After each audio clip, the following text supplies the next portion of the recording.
already.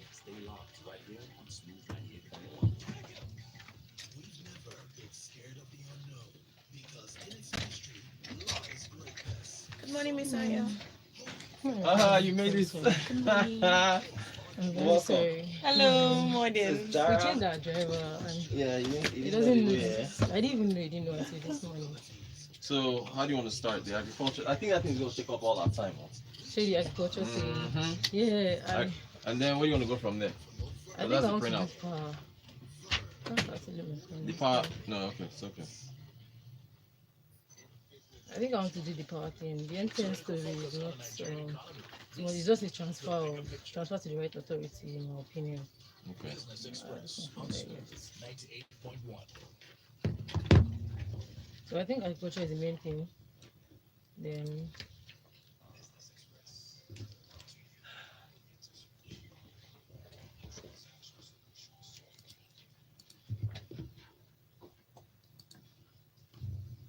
Lagos City, good morning, good morning, good morning. It is Wednesday, and it is Business Express on Smooth 98.1 FM. I am Rotus. It's good to be with you all again. I have Dara from Afri Invest with us today. Dara, good morning. good morning, nurses. Good morning, Lagos. Yes, yes, yes. Good to have you in with us. So, Lagos, you know the drill 0809 Also, hit us up on we're on YouTube, youtube.com/smooth 981, and of course on Twitter at smooth 981 FM. And follow me too, trying to get those followers up. Kim Kardashian levels. Rotan quotes ROTANKWOT.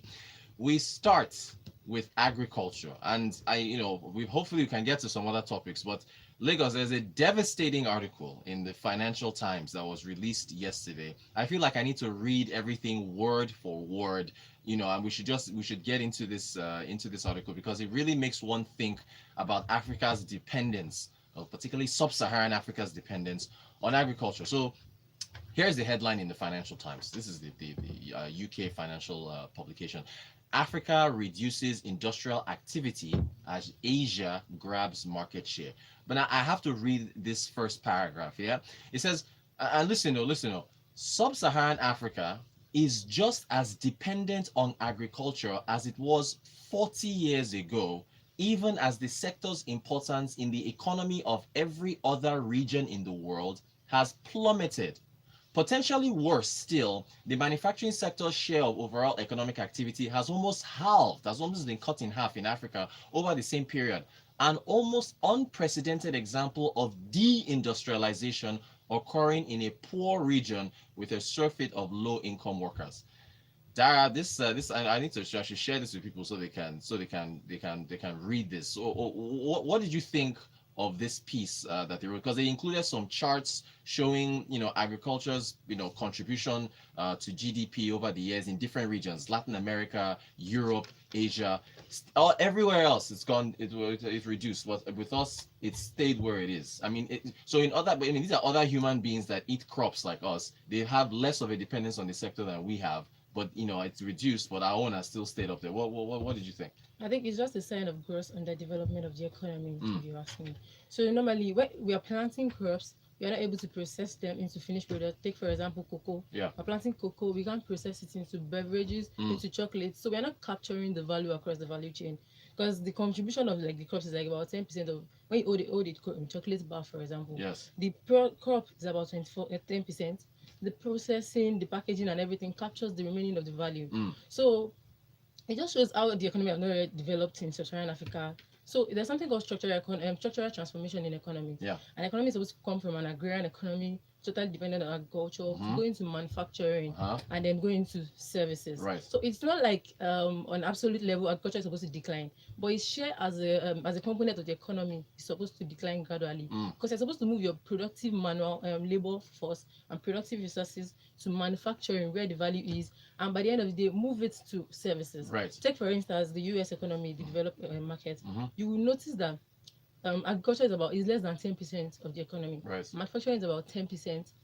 While services is about 80%. I mean, when I mean services, I don't mean the normal services, the barber, the stylist. Right. I mean digital services, internet services, network, and all those service providers. So our economy in sub-Saharan Africa has not yet moved.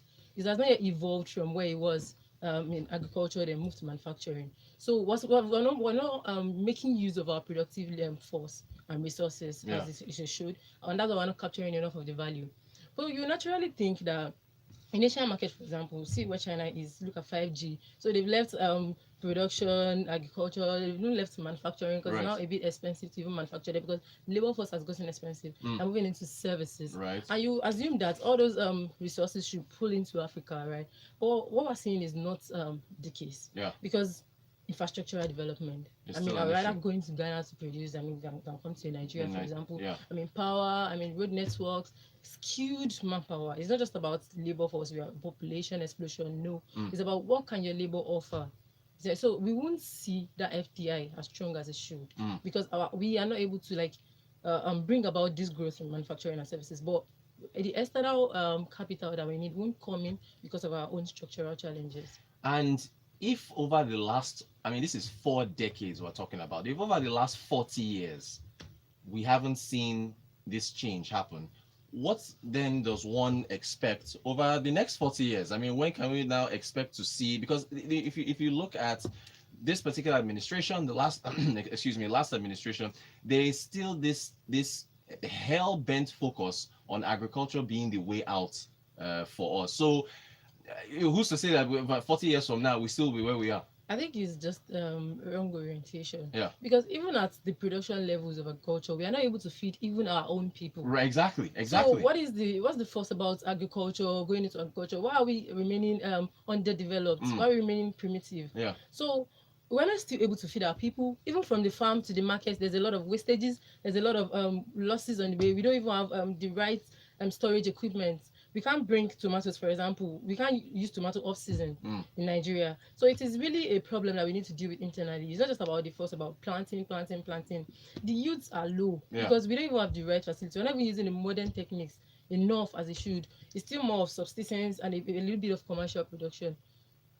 Oh wow. Let me read. Let me quote a gentleman by the name of Giancarlo Perasso, a lead economist for PGIM Fixed Income. PGIM was heavily relied upon by the Financial Times in this article.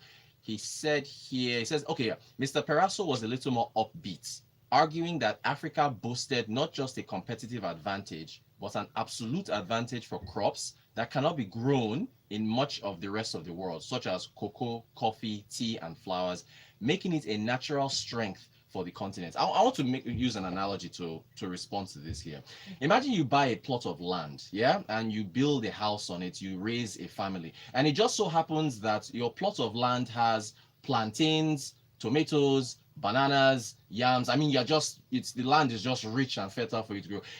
And then you now say that your children who you raise in that house should now be focused on knowing how to grow those crops as opposed to sending them to school to go and learn engineering and so on. So my point is this: just because Mr. Perasso is saying that Africa is blessed and has a natural competitive advantage, does it mean that we should still be focused on those crops when everybody else is moving away from there? I mean, do you see what I'm saying? It's as if I was using an excuse that, okay, because we have all this land and we have all these things, we are still overly focused on it. It should be a bonus, right? Yes, for us. It should be a plus. Exactly. And again, there is a opportunity cost of using the land. So if you keep, for example, yield on rice and other plantations are very low. So if you keep planting something like that, you're making it expensive to use it for other things. For example, storage. Having a factory, for example, is a trade-off. Right. You have to decide: do I want to use this plot of land for factory, or for processing, or for farming? So if you should we should learn to broaden our horizon, like try to get more of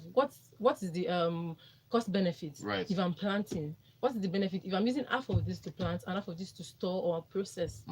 So for example, if you have companies like Chivita and they like sourcing their orange juice, for example, from Nigeria, it's not too bad. You know what I'm saying?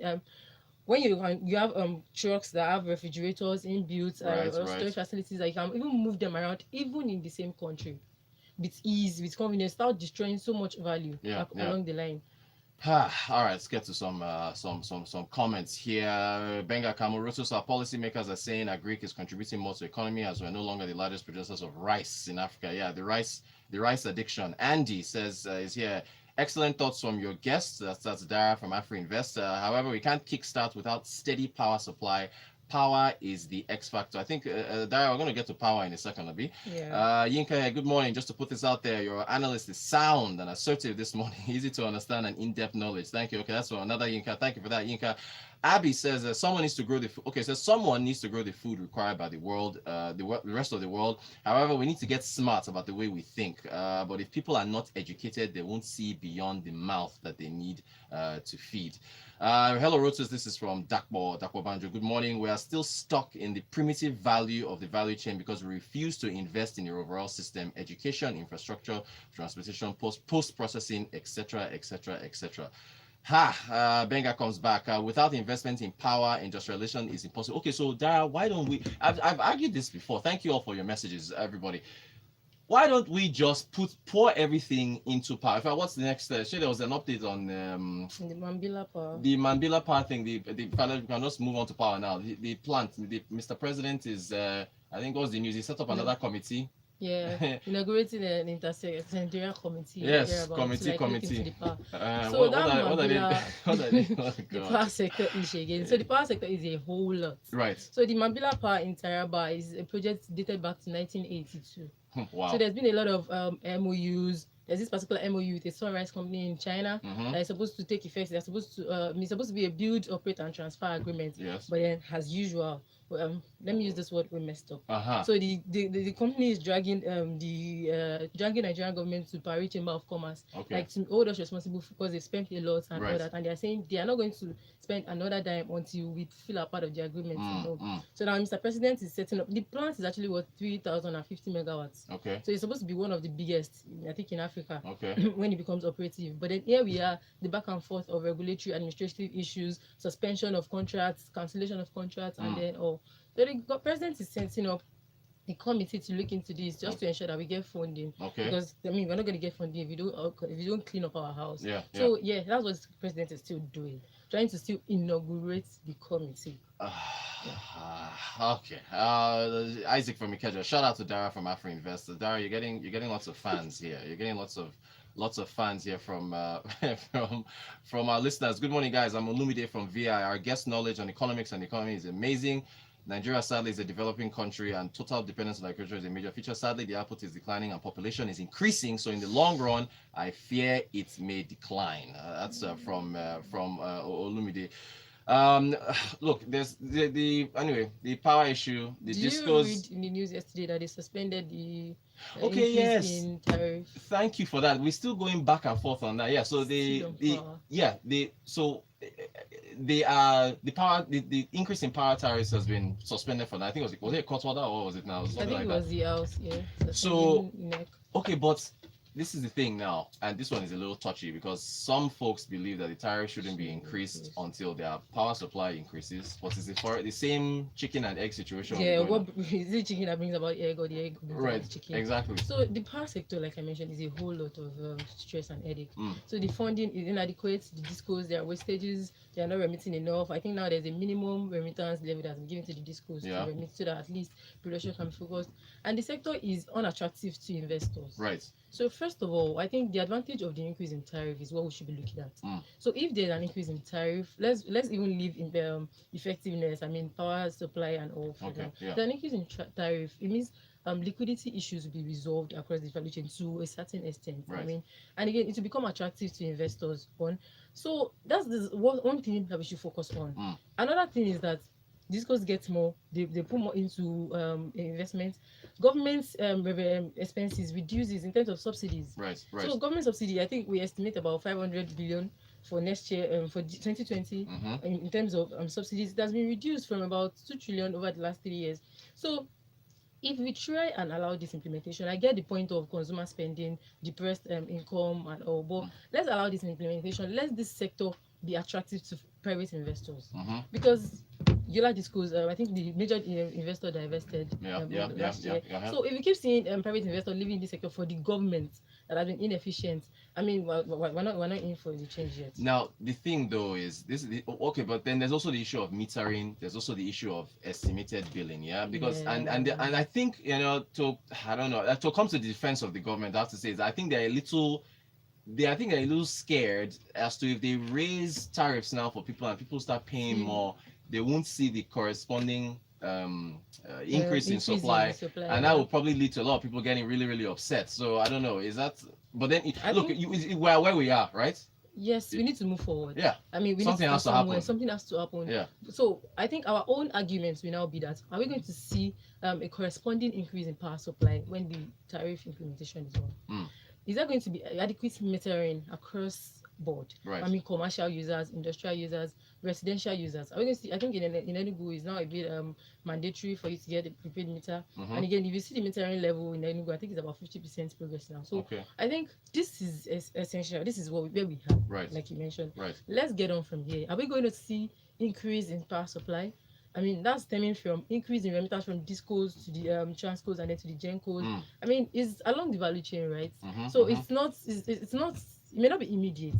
I mean, implementation and Right. all, but let's allow. There should be no let's say there's usually Lagos strike, we increase the tariff, and all. Mhm, mhm, Let's all calm down. Let's allow this tariff increase to be implemented. But I don't know why the House is suspending it. There's a lot to our regulatory system, and it's interesting. to Okay, talk about. Gbenga sent, yeah, exactly. Gbenga says, Rotus, do you know the House of Reps has asked for suspension of the new power tariffs? Are we moving forward or backward? Someone is asking, are you on, all you analysts, are you on Twitter? Yeah. Dara, what's your, Dara. Olu, Olunuga Dara. Olivia Dara. Okay, so hello, Rotus. What's the name of your guest? It's Dara. She's from African Investor. She's a very intelligent lady. This is Olivia. Olivia from Festac. I saw a message from J Lo here. Where is that message? J Lo says the increase in tariff is not a silver bullet. Liquidity issues will not be solved if the mammoth linkages are not plugged. So I think that's referring to all the other issues that that we are facing. Okay, yeah. This is okay. Seni says, "Good morning, Rotus. I got a mail from my bank yesterday for credit at 1.33% monthly." GT Bank. Yeah, I that's think I their got quick it credit. too. Yeah, everybody Yeah. got it. I got it too. So it used to be 1.75, yeah. and they reduced it. It's See, 1.3. in a normal, when overseas, yeah, whenever the Fed in America cuts the benchmark rate, The lending rate across board falls. lending rate goes down Yeah. everywhere. Mortgages, credit cards. This I don't think this is our LDR. I know. Anyways. This is just the LDR right, pushing the banks to To- give out sector, and they're not giving to the real sector. Because if you borrow me money, I'm an employee. right. I'll just spend it. I'm not invest. So they're just like they're doing consumer loans. They're Right. not really doing the real sector. I mean, if infrastructural challenges remain. Right, We're not going exactly. to escape if you don't solve power, if you don't solve roads, rail, whatever we want to solve. We're not going to move forward. I'm not going to see investment of it. Yeah, Sunny, it's cheaper also. To answer your question, yes, that actually takes it. I think everybody has seen that. Yinka says, Zenith, he's mentioned, I already said it. Zenith Bank still at 22%. Other banks are still, yeah. So with regards to I think some that's of their loans, annualized yeah, 16% exactly. now for GT. thank you for making that point. If you analyze it, it Analyze comes out to 16%. 16%. Yeah. Papi K, why putting the cart before the horse everywhere? Why can't NERC get all the discos to implement complete metering first, then increase tariff, thereby guaranteeing supply of power? Once things get wrongly implemented, they don't get fixed in I Nigeria. think I like that comment. Yeah, exactly, right? Kenneth, please don't go there. Increase without metering people. Discos bought this project without funds. They just want to invest and want to do that. Kenneth is saying that we must do things in order. Kenneth, I see your message. Are we giving me air traffic control signals? Are we out of time? 30 seconds. Okay, in 30 seconds, thank you all for your messages. Very much appreciate the interaction this morning.